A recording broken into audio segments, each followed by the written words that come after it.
Today I'll be teaching you guys how you guys can change your age on TikTok. Now you're gonna do this through setting. You have to do this through TikTok staff support. For that you need to click on profile at the bottom. And at the top you can see the three lines. You want to click on them and go on versus settings and privacy. From settings and privacy, scroll a bit down and click on the option called the report a problem.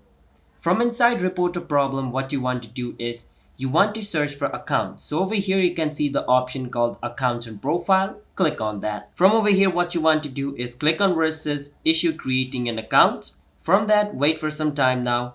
And over here it's saying is it solved, so you want to click on no. Once you click on no, it's going to show you this option called need more help.